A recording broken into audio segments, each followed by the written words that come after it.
Hello and welcome to the boring show. This is a really boring show. This is a really boring show. So this is a really boring show. So this is a really boring show. So we're going to be interviewing Dr. Ringo Da Vinci, and we're going to talk about his opinions on rocks, soil, streams, all those lovely, fascinating things. But to start the show off, I'd like to tell you a joke. It's a really good joke. So what did the rock say to the geologist? What? He said, "Don't take me for granted."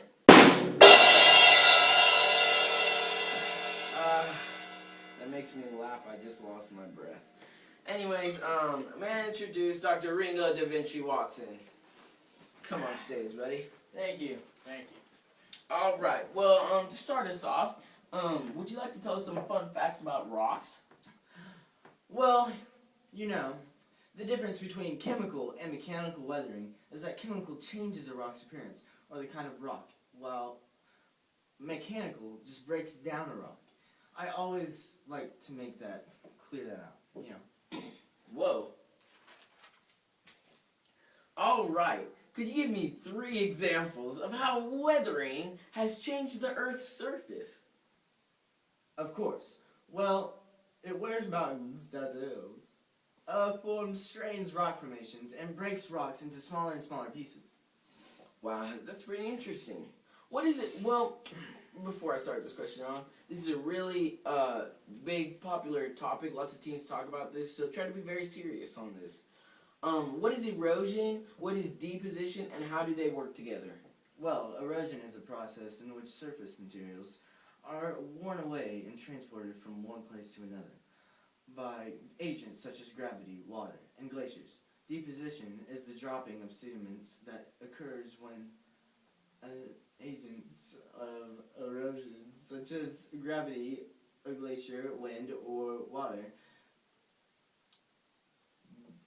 loses its energy and can no longer carry its load. They both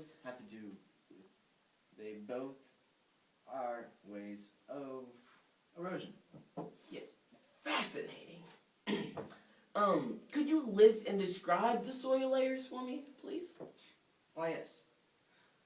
The A horizon is the top layer of the soil. It may be covered in litter. The B horizon is below the A and has less organic. It is lighter in color than the A and contains less humus. The C horizon, or of partially weathered rocks, and is the bottom horizon of a soil profile. Fascinating.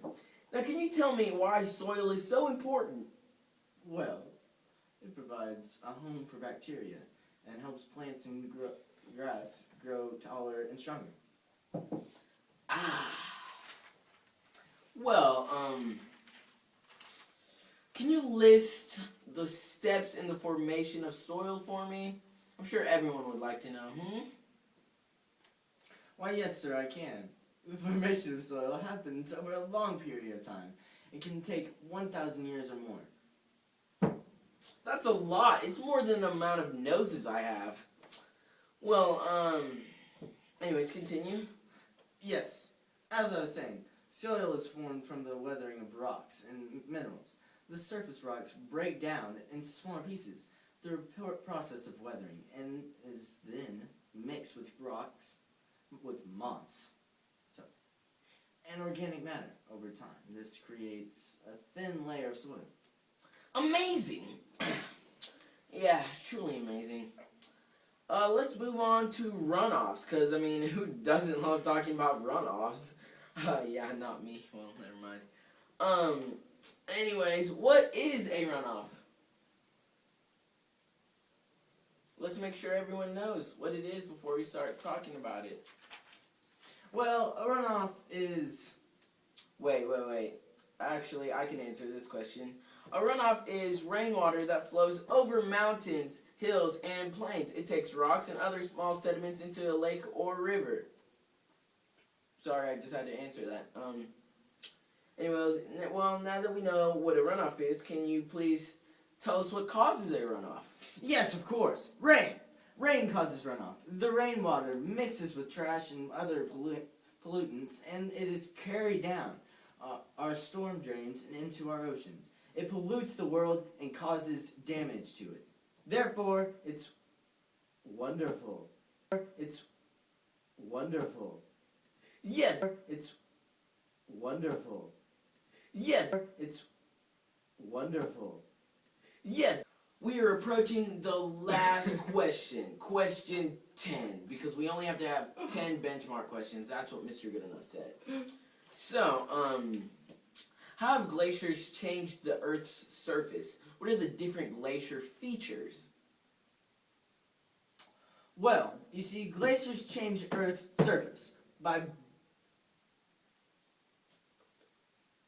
bumping into the Earth's crust and changing how the Earth works. It also creates land and islands and such.